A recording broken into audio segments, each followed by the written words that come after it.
আসসালামু আলাইকুম প্রিয় বন্ধুরা, আজ আমরা শুনব হযরত মুসা আলাইহিস সালাম ও খিজির আলাইহিস সালামের একটি অলৌকিক সত্য ঘটনা, যা বিভিন্ন হাদিস ও মুসলমানদের পবিত্র ধর্মগ্রন্থ আল কোরআনের সূরা কাহফে সুস্পষ্টভাবে বর্ণিত আছে।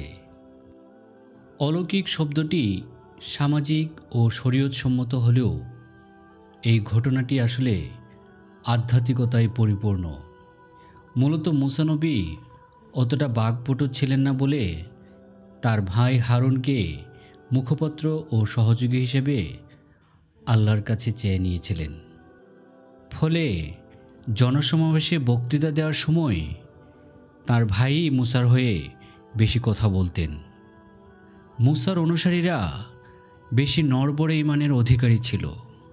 তারা পানি, খাবার ও বাসস্থানের জন্য মুসার কাছে বেশি আর্জি রাখত। তাই মুসা নবী কয়েকদিন পর পর বিভিন্ন বিষয় ও দাবি দাওয়া নিয়ে আল্লাহর সাথে কথা বলতেন। তাহলে শুরু করা যাক আজকের আলোচ্য বিষয়। একদিন মুসা আলাইহিস সালাম তাঁর কওমের উদ্দেশ্যে এক জনসভায় বক্তৃতা রাখছিলেন। বলছিলেন শক্তিশালী বাদশাহ ফেরাউনকে পরাস্ত করার ঘটনা। ফেরাউনের বাসভবন সহ সমস্ত এলাকায় ব্যাঙের প্রকোপ, লাঠিকে সাপে পরিণত করে ফেরাউনের সামনে তার অত্যন্ত তীক্ষ্ণ বুদ্ধিসম্পন্ন জাদুকরদের অবাক করে দেওয়া, হাতের লাঠি দিয়ে আঘাত করে সমুদ্রের মাঝখান থেকে রাস্তা তৈরি করে সে রাস্তা দিয়ে তার অনুসারীদের নিয়ে নিরাপদে পার হওয়া এবং ফেরাউন ও তাঁর সেনাবাহিনীর ডুবে মরার ঘটনা, লাঠির আঘাতে পাথর ফেটে পানি বের হওয়া ইত্যাদি। জীবনে অসংখ্য মুজিজা প্রদর্শন করার পরও জাতি আল্লাহর প্রতি সঠিকভাবে ঈমান আনছে না দেখে তিনি খুব দুঃখ প্রকাশ করলেন। হঠাৎ এক ব্যক্তি দাঁড়িয়ে মুসার অনেক প্রশংসা করে বলতে লাগলেন, এ যাবৎকালে আর কোনো পয়গম্বর আপনার মতো এতবার মহান আল্লাহ রাব্বুল আলামিনের সাথে কথা বলতে শুনিনি। আমরা মনে করি বর্তমান জামানায় আপনার চেয়ে অধিক জ্ঞানী ও বুদ্ধিমান ব্যক্তি আর কেউ নেই। মুসা আলাইহিস সালাম লোকটির কথা শুনে কিছুক্ষণ নীরব থেকে বললেন, হ্যাঁ তা বটে। মুসা আলাইহিস সালামের এই হ্যাঁ সূচক বাক্যে আল্লাহ অহংকারের কিছুটা গন্ধ পেয়ে পরবর্তীতে তাকে বললেন, হে মুসা, তুমি নিজেকে বর্তমান জামানার সবচেয়ে জ্ঞানী মনে করে ভুল করেছ। আমি তোমার চেয়ে অধিক জ্ঞানী কাউকে দুনিয়ায় জীবিত রেখেছি যা তুমি জানো না। হে মুসা, দুই সমুদ্রের সংযোগস্থলে অবস্থানকারী আমার এক বান্দা আছে যে তোমার চেয়ে অধিক জ্ঞানী। এই কথা শুনে জ্ঞান পিপাসু মুসা আলাইহিস সালাম প্রার্থনা করে বললেন, হে আল্লাহ, আমাকে ঠিকানা বলে দিন যাতে আমি সেখানে গিয়ে জ্ঞান লাভ করতে পারি। আল্লাহ বলেন, থলের মধ্যে একটি মাছ নিয়ে নাও এবং দুই সমুদ্রের সঙ্গমস্থলের দিকে সফরে বেরিয়ে পড়ো। যেখানে পৌঁছার পর মাছটি জীবিত হয়ে বেরিয়ে যাবে, সেখানেই আমার সেই বান্দার সাক্ষাৎ পাবে। মুসা আলাইহিস সালাম স্বীয় ভাগিনা ও শিষ্য এবং পরবর্তীকালে নবী ইউশা বিন নুনকে সাথে নিয়ে বেরিয়ে পড়লেন। পথিমধ্যে এক স্থানে সাগর তীরে পাথরের উপর মাথা রেখে দুজন ঘুমিয়ে পড়েন। হঠাৎ সাগরের ঢেউয়ের ছিটা মাছের গায়ে লাগে এবং মাছটি থলের মধ্যে জীবিত হয়ে নড়ে চড়ে ওঠে ও থলে থেকে বেরিয়ে সাগরে গিয়ে পড়ে। ইউশা ঘুম থেকে উঠে এই বিস্ময়কর দৃশ্য প্রত্যক্ষ করেন, কিন্তু মুসা আলাইহিস সালাম ঘুম থেকে উঠলে তাকে এই ঘটনা বলতে ভুলে গেলেন। অতঃপর তারা আবার পথ চলতে শুরু করলেন এবং একদিন এক রাত চলার পর ক্লান্ত হয়ে এক স্থানে বিশ্রামের জন্য বসলেন। অতঃপর মুসা আলাইহিস সালাম নাস্তা দিতে বললেন।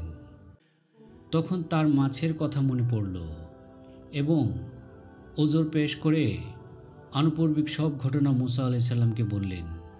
আরও বললেন যে শয়তানি আমাকে একথা ভুলিয়ে দিয়েছিল। তখন মুসা আলাইহিস সালাম বললেন, ওই স্থানটি তো ছিল আমাদের গন্তব্যস্থল। ফলে তারা আবার সে পথে ফিরে চললেন। অতঃপর সেখানে পৌঁছে দেখতে পেলেন যে একজন লোক আপাদমস্তক চাদর মুড়ি দিয়ে শুয়ে আছে। মুসা আলাইহিস সালাম তাকে সালাম করলেন। লোকটি মুখ বের করে বললেন, এদেশে সালাম? কে আপনি? বললেন, আমি বনী ইসরায়েলের মুসা। আপনার কাছ থেকে ওই জ্ঞান অর্জন করতে এসেছি যা আল্লাহ আপনাকে বিশেষভাবে দান করেছেন। খিজির আলাইহিস সালাম বললেন, আপনি আমার সাথে ধৈর্য ধারণ করতে পারবেন না হে মুসা।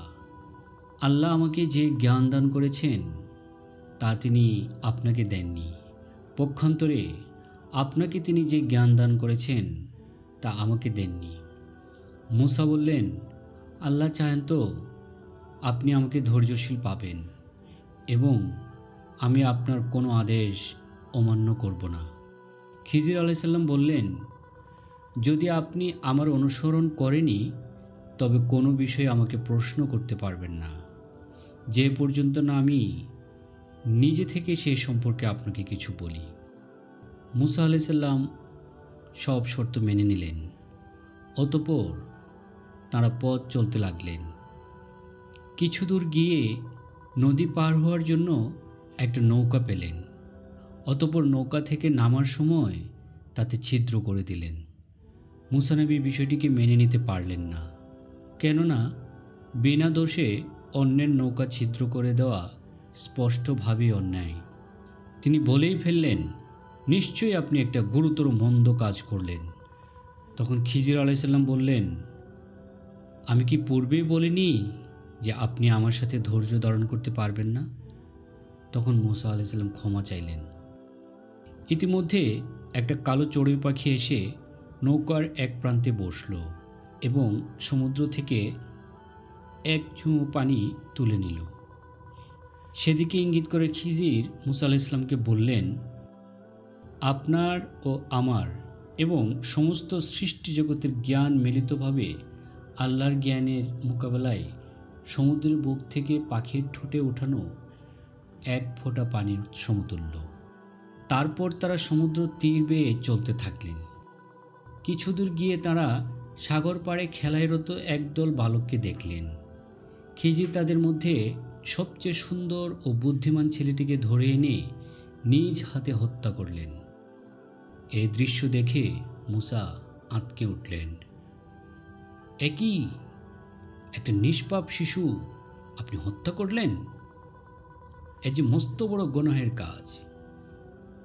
খিজির আলাইহিস সালাম বললেন, আমি তো পূর্বেই বলেছিলাম আপনি ধৈর্য ধারণ করতে পারবেন না। মুসা আবার ক্ষমা চাইলেন এবং বললেন, এরপর যদি আমি কোনো প্রশ্ন করি তাহলে আপনি আমাকে আর সাথে রাখবেন না। অতঃপর তারা আবার পথ চলতে লাগলেন। অবশেষে যখন একটি জনপদে পৌঁছলেন তখন তাদের কাছে খাবার চাইলেন, কিন্তু তারা তাদের আতিথেয়তা করতে অস্বীকার করল। অতঃপর তারা সেখানে একটি হেলে যাওয়া দেয়াল বা প্রাচীর দেখতে পেয়ে সেটাকে সোজা করে দাঁড় করিয়ে দিলেন। তখন মুসা বললেন, আপনি ইচ্ছে করলে তাদের কাছ থেকে এর বিনিময়ে পারিশ্রমিক নিতে পারতেন। খিজির আলাইহিস সালাম বললেন, এখানেই আমার ও আপনার মধ্যে সম্পর্কচ্ছেদ হলো। আপনাকে নিয়ে পথ চলা আমার পক্ষে আর সম্ভব নয়। তখন মুসা আলাইহিস সালাম অত্যন্ত বিনয়ের সাথে অনুরোধ করলেন, হে জ্ঞানী, আমাকে অন্তত বলুন কী কারণে আপনি এই তিনটি ঘটনা ঘটালেন যার মর্মার্থ আমি কিছুই বুঝিনি। তখন খিজির আলাইহিস সালাম বললেন, যেসব বিষয়ে আপনি ধৈর্য ধারণ করতে পারেননি আমি সেগুলির তাৎপর্য বলে দিচ্ছি। গরিব ও এতিম ছেলের নৌকা ফুটো করার কারণ ছিল এই, ওই এলাকার বাদশাহ হলো জালেম ও অত্যাচারী। সে কারো কোনো মূল্যবান জিনিস দেখলে তা ছিনিয়ে নেয়। তাই আমি নৌকাটি ফুটো করে দিয়েছিলাম যেন ভাঙা নৌকা দেখে জালেমরা নৌকাটি না নেয়, আর এতিম ছেলেটি তা দিয়ে তার জীবিকা নির্বাহ করতে পারবে। তারপর যে ছেলেটিকে আমি খেলার মাঠ থেকে ধরে এনে হত্যা করেছি সে একজন ভালো মানুষের সন্তান। বড় হয়ে সে ডাকাত হতো, বাবা মার মুখে চুন কালি দিত।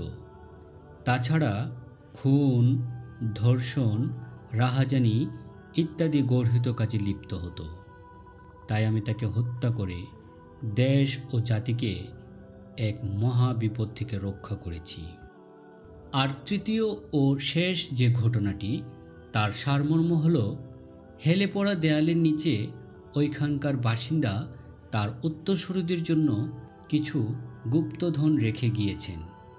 এখনই যদি দেয়াল ভেঙে গুপ্তধন বের হয়ে যায় তাহলে ছেলেরা তা ভোগ করতে পারবে না, দুষ্ট লোকেরা নিয়ে যাবে। ওরা একটু বড় হওয়া পর্যন্ত গুপ্তধনগুলো নিরাপদ থাকা দরকার। তাই আমি হেলে পড়া দেয়ালটি সংস্কার করে দিয়েছি, যেন আরও কয়েক বছর গুপ্তধন সঞ্চিত থাকে। হজরত মুসা আলাইসাল্লাম ঘটনাগুলোর সারমর্ম বুঝতে পেরে খিজির আলাইসাল্লাম থেকে বিদায় নিয়ে ফিরে এসে দেখেন তার ভাগিনা ইউসা এখনও ওই পাথরের উপর বসে সাগরের দিকে অপলক দৃষ্টিতে তাকিয়ে আছে। মুসা জিজ্ঞেস করলেন, তুমি এতদিন যাবৎ এই পাথরের উপরই বসে আছো? এই কথা শুনে ইউসা অবাক হয়ে বললেন, আপনি তো মাত্রই আমাকে ছেড়ে ওই লোকটির সঙ্গে গেলেন আর ফিরে এলেন, এতদিন যাবৎ বসে আছি মানে কি? আপনি কি আমার সাথে ঠাট্টা করছেন? মুসা আলাইসাল্লাম আর কোনো কথা না বলে চুপ হয়ে গেলেন। জ্ঞানের সাগর যে অনেক গভীর তা এখন তিনি আঁচ করতে পেরেছেন। পরবর্তীকালে কোথাও ভাষণ দিতে গেলে তিনি নিজেকে অত্যন্ত ছোট ও হীনভাবে উপস্থাপন করতেন আর বলতেন, আল্লাহ তাআলা আমাকে সীমিত জ্ঞান ও দায়িত্ব দিয়ে এই ধরায় পাঠিয়েছেন। বনী ইসরায়েলের কওমের হেদায়েতের জন্য আমাকে এই ভূপৃষ্ঠে পাঠিয়েছেন।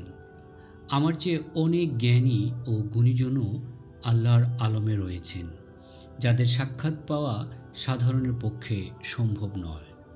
মূলত মুসা আলাইসাল্লামের মাঝে যে সামান্যতম অহমিকা ছিল তা নিঃশেষ করার জন্য আল্লাহ তাআলা হজরত খিজির আলাইসাল্লামকে দিয়ে এই শিক্ষা দেননি। এটা সমগ্র মানবজাতির জন্য একটা শিক্ষা। আল্লাহ যুগে যুগে তার বন্ধু ও পয়গম্বরের মাধ্যমে কিছু অলৌকিক নিদর্শন দেখিয়ে বুঝিয়ে দেন, যেখানে সাধারণের চিন্তার শেষ সেখানেও আরও অনেক কিছু আছে। প্রিয় শ্রোতা বন্ধুরা, আজ এ পর্যন্তই। সবাইকে ধন্যবাদ।